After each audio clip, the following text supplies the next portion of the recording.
Something really unique and significant to this area is the fact that we have 3 national parks within driving distance.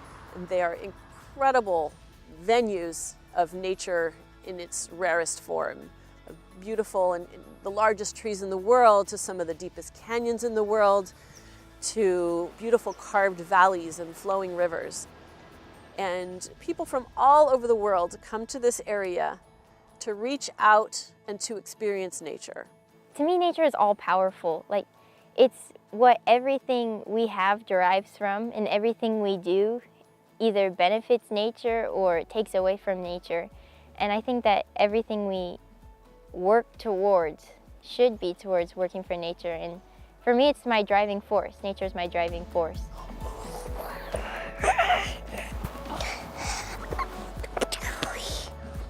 Great job. I feel it's extremely important to expose my son to nature because it builds a lot of confidence in him.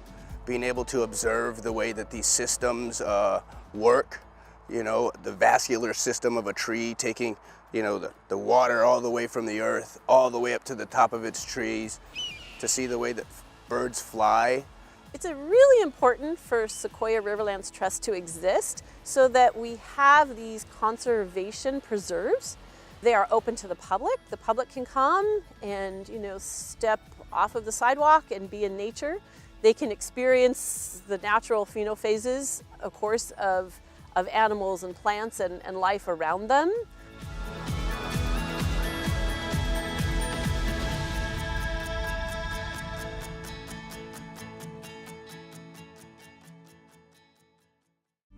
Major support for Nature American Spring Live was provided by the National Science Foundation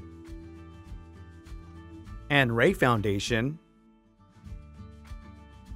and viewers like you. Thank you.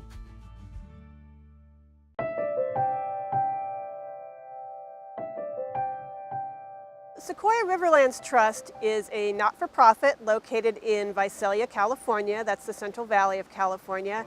And our mission statement is to inspire love and lasting protection for important lands. We do that a variety of ways. We have 6 nature preserves, but we're at one right now. This is Quia Oaks Preserve. And we also have 5 others all around Tulare County, which is a really big county, so there's a wide variety of the types of lands we have here. Tulare County is actually about the size of the state of Delaware, so it's a long distance between our preserves.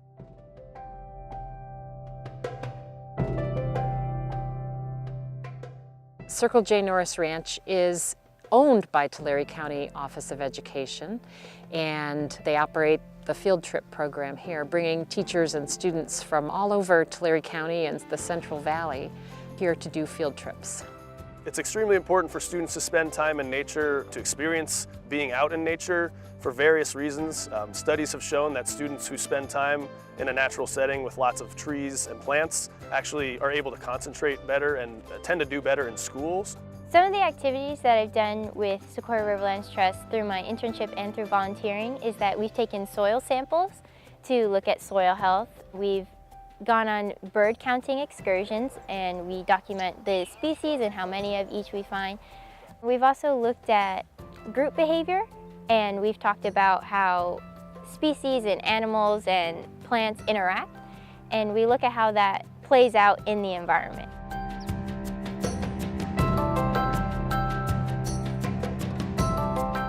Sequoia Riverlands Trust owns the conservation easements here at Circle J, so that means they monitor our property every year and make sure that we are following the rules written into the deeds on this land. And those rules are things like that we won't build houses or parking lots, that this land will stay as natural area with cattle grazing and education. And the only improvements can be related to the education program or the cattle grazing. Sequoia Riverlands Trust is funded in a variety of ways, which is, of course, what a nonprofit should be. One of our main ways, of course, is donations. We have a really rich donor base here in Tulare County. People have been with us since we started in 2001. Those people really are our backbone. We couldn't, survive without them. But we also use other funding like grants. The Earth Academy program is a program that was funded through an environmental education grant from the EPA. And the idea is to not just teach students information about the environment, but set them up to have the ability to take leadership roles or actually do something with that information they're learning. So not just coming outside and learning what plants and animals are out here, but learning why that matters and what they can do to support that, or what they can do to help local community members make a difference here with those species. The Earth Academy, the internship that I am in through Sequoia Riverlands Trust, is made up of 5 different high schools and about 5 to 7 students from each. And we all come together to study environmental sciences. At Sequoia Riverlands Trust, my job is the education coordinator, and so that entails coordinating events, educational events for people of all ages, as well as creating internships, field trips, and other educational opportunities for the general public. Right now we have students working with trail cameras, looking at what species, specifically what mammals we have out here on our preserves, hoping to get a mountain lion. We've seen a lot of bobcats and coyotes. I think that the visits to the Sequoia Riverlands preserves really puts learning in a context. So, for instance, if the students are there taking water samples from the pond, you can learn about water chemistry in a book, but it's not the same as going and seeing that this body of water is different from that body of water, is different from that body of water. So that context and that experience is so much richer because it's outdoors. And I really believe that a good foundation of field trips and outdoor experiences can really help with the math and sciences. The staff at Sequoia Riverlands Trust is phenomenal. They really put the students' interest at heart, and they mentor these students. Oftentimes they're in the classroom and they're closing the gaps for those curriculum lessons that the teachers are teaching, and then the students get out of the classroom into nature and they see how that curriculum is applied in the workforce and on the preserve.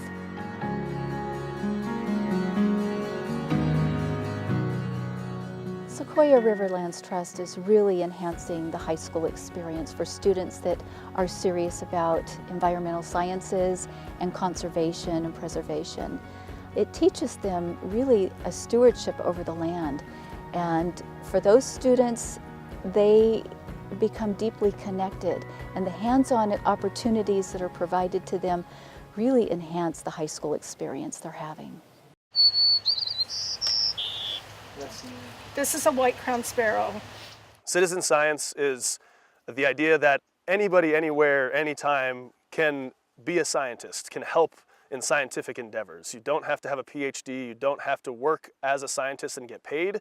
You can go in your backyard and do things like look at the flowers you have back there or see what birds are around, and that can actually greatly help scientists do the work they need to do.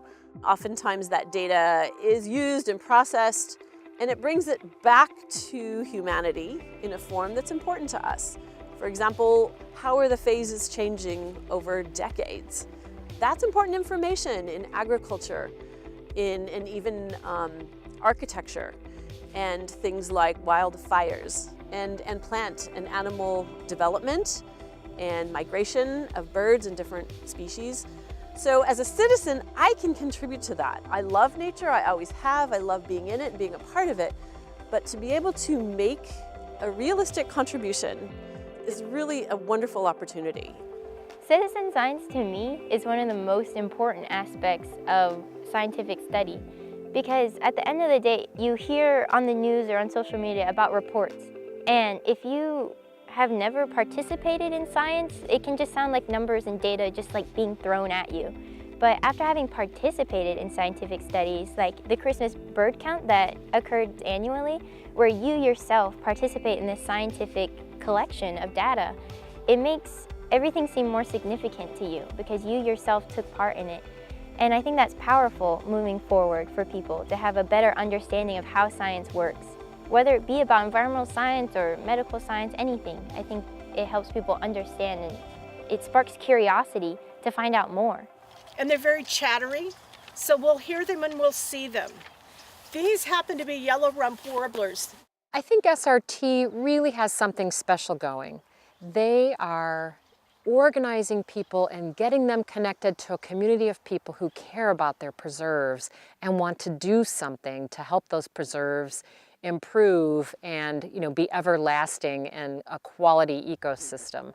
And they're doing that through many different channels, through the citizen science projects, through volunteer days, planting days, through just discovery days where they take people to learn about lizards and amphibians or birds or insects, All of those programs build a community of people that are knowledgeable of our Southern Sierra area and can spread the word about how exciting it is to be outside and be a part of the natural world. When they're on the preserve, their cell phones don't work, which means they have to talk to each other, they have to work together, they pay attention to what's going on around them rather than being on their screen. It's totally healthy. They're getting dirty. They've got their head down, they're doing real work. And for many of them, this is not only beneficial to learning how to work hard, but it also is good for your mental health. For me, whenever I come here, it feels like anything that I'm worried about, whether it be school or like home things, it all just goes away because the land itself is so beautiful and I'm surrounded by people who care about the same things I do and who are all really hardworking people. It just feels like I'm like in this happy, safe community where we can just get work done. We at Sequoia Riverlands Trust, we really try to get all students outside, but especially the ones who may not have access. And so one of the things we'll do is we'll look at certain schools in areas where we know there aren't a lot of open spaces, or if there are open spaces, there's not an easy way to walk to them or a safe way to get to them for students who don't have rides or who don't have the ability for their parents to pick them up after school and bring them somewhere. Many of the students at Porterville Unified School District, this is the first time they've been exposed to the outdoors, to a preserve. And coming to the Blue Oak Ranch provides that opportunity for them to experience nature for the first time. It's important for our Boys and Girls Club kids to experience nature and science by coming out to the preserves, because it's important for them to see how the world works, how everything works together in nature. One of the things we really try and teach our kids is responsibility to themselves, to their families, to their communities, and to the world at large.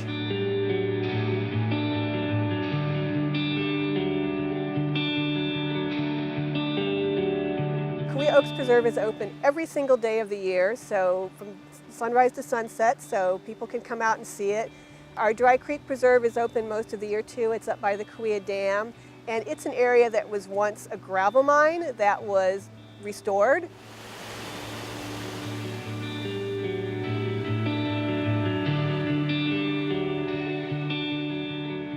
When we come to the Quia Oaks Preserve, we often throw sticks in the water and watch how the sticks move about through the water, go from one area to the other, and how the rivers may take them in the various directions, possibly pull them up. We walk, we feel the resistance of the sand against our feet. We love touching the bark. We love touching all of nature, smelling the flowers. Observing the seasons, I think, is very key to the experience, a full experience of life. Arriving at the preserves is so different throughout the seasons. We have this dramatic change here in California on the preserves that you often don't experience if you're on streets and in buildings and things, but being out here on the preserves, for example, the summer is hot and dry. The grass is that sort of golden color near to the ground. And then the fall arrives and the leaves fall to the ground, the trees become more bare, the chill in the air lets you know that summer's ended, which is often a welcome feeling, especially for a phenologist who has to be out in the heat.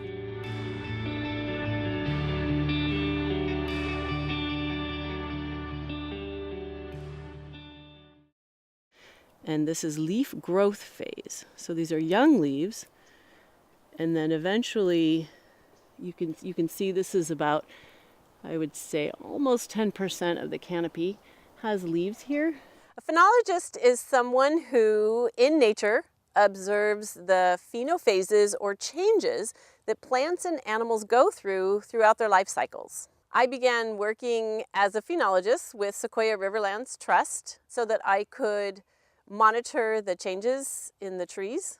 I look at the leaves, I look at the flowers, I look at the fruits that are growing and developing, and I watch throughout the year what's happening in the canopy of the trees. And those are the phenophases. Climate change is really affecting this area. We've had tree die-offs in a lot of places, and we really need to bring that science into nature to find out how we can deal with that, how we can help these things be mitigated so that these places can go on and we can keep doing agriculture and yet growing beautiful outdoors and find solutions for those things. So that's where science comes in. We have a lot of scientists on staff, people who are biologists and other things, and they're really working to help find these solutions or work with others from other entities who can help us find solutions. Today there's a big challenge with our groundwater table. Historically over the years in this area it's dropped at a steady rate. It gains in the wet years and it loses more in the dry years. The result is a trend line of the water dropping in the groundwater table. So we have big challenges here in that we're starting to see the impacts of too much water being withdrawn without being recharged, without being replaced in the groundwater table. And so recharge is extremely important, both from the natural standpoint as well as the man-made standpoint. It's been interesting. I began here at the Sequoia Riverlands Trust. I began monitoring in the middle of the 5-year drought that we had. And so my first experiences here with the elderberries and with the oaks, the phases in many cases were very short. The leaves came on late in the year. The flowers opened up sooner and dried up sooner. There was very few elderberries and very few acorns on the oaks. And they didn't mature and they fell off sooner. As the drought began to end and we got good rain, it was a whole different story. The season started sooner, the leaves came out, they matured quicker, the canopies filled more quickly. The flowers stayed on, the bees were present, the pollen flew. You could literally record the pollen flying through the air. And then those fruits, they developed in a nice timing so that they could mature and have all of the moisture that they needed to be a nice ripe fruit before the fruit dried up and fell off the trees. Urban issues as well as agricultural issues stress the environment. Quia Delta Water Conservation District recognizes that there are many different uses of water, and in our water management operation of the area, we look at how we can best manage water to the benefit of agriculture, the environment, and urban. Agriculture plays a heavy role in the work we do as educators in the Central Valley and with Sequoia Riverlands Trust. It's a huge industry here, and so we don't try to act like we're here to stop agriculture or to change what they're doing. In fact, a lot of the work we do and a lot of the skills we provide students with are applicable both in conservation as well as other agricultural jobs. I'm sure when we first started there were some farmers who thought those are those lefty environmental people, but we're really much more middle of the road. We know they need solutions too, and without them, there's no economy here. There's no reason to live here. So we really make an effort to work with them. And we work with a variety of them. There's some that are orchards, there's some that are organic and some that are not, but they all really want to see their land protected, because I think that's one thing that's true of farmers and environmentalists is they love the outdoors. They're out there because they like being outdoors and they want to see that land protected. They don't want to see it go to dust. Quia Delta Water Conservation District and Sequoia Riverlands Trust have come together in partnership on several things over the years.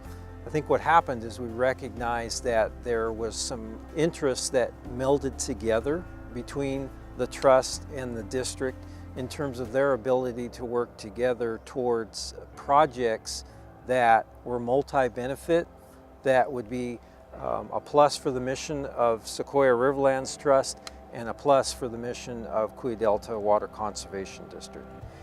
Today, Quia Delta Water Conservation District and Sequoia Riverlands Trust are partnershiping on this land here, the Quia Oaks Preserve, to develop a a recharge project that both benefits the groundwater table in this area as well as these historic lands, this natural land that we have here with the oak trees and the environment here. I feel it's very important to preserve lands such as the Quia Oaks Preserve to grant the accessibility to nature in that way. A lot of these areas are being taken over by concrete and suburban sprawls and distancing ourselves from nature and you know, the way that the earth kind of breathes, you know, be it fog or the way that the rain comes in these areas, it's a lot different. So preserving these kind of lands is very key to accessing who we truly are. When I grew up, I was outdoors all the time. My parents would leave me at the beach and I'd go play all day and I loved it. But kids more and more, as they were doing less of that, partly because of safety reasons, partly because of more electronic devices. So we kind of missed a generation there of people really getting outdoors. That's why it's incumbent on us now to really get kids interested in the outdoors, not just because it's fun, but there's actually careers there that they don't really know about.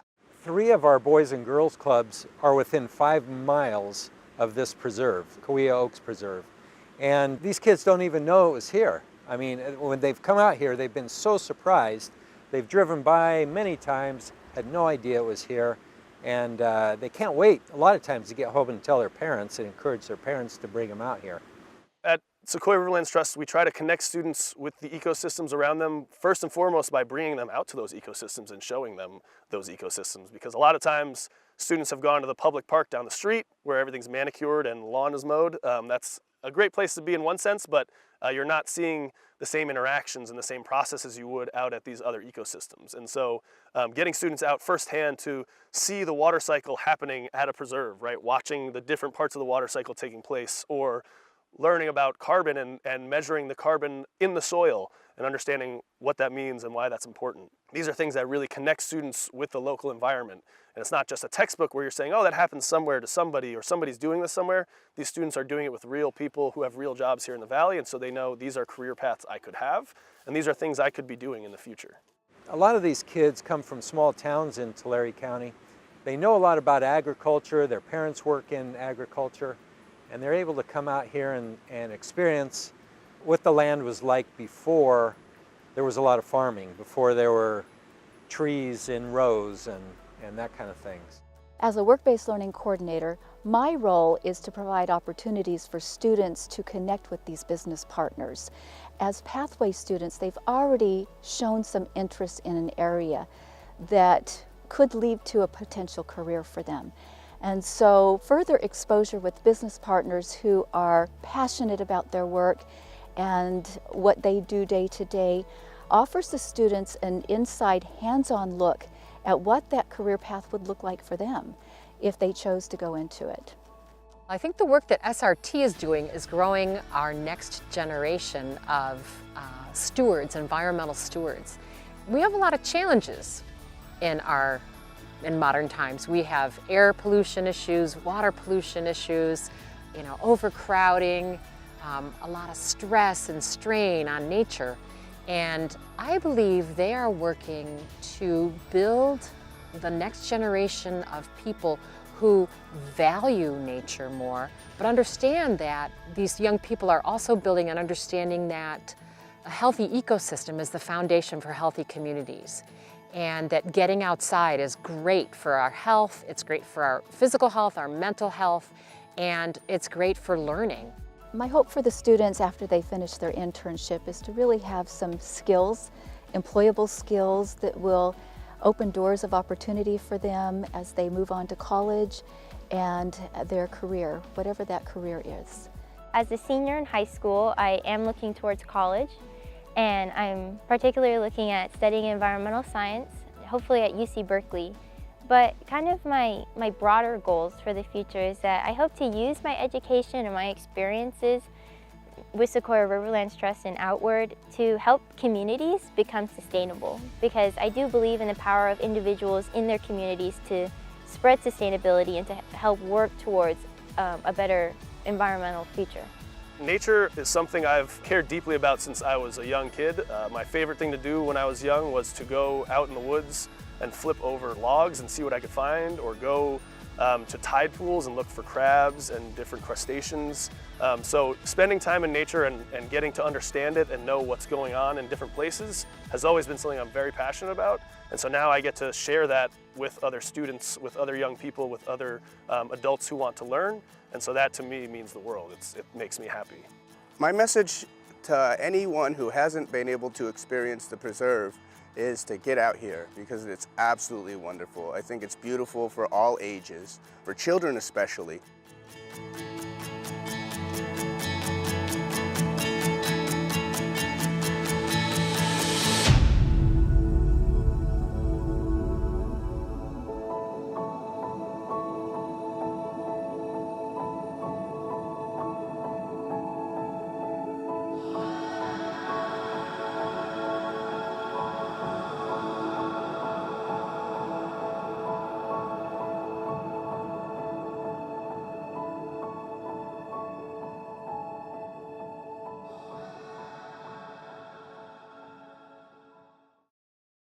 Major support for Nature American Spring Live was provided by the National Science Foundation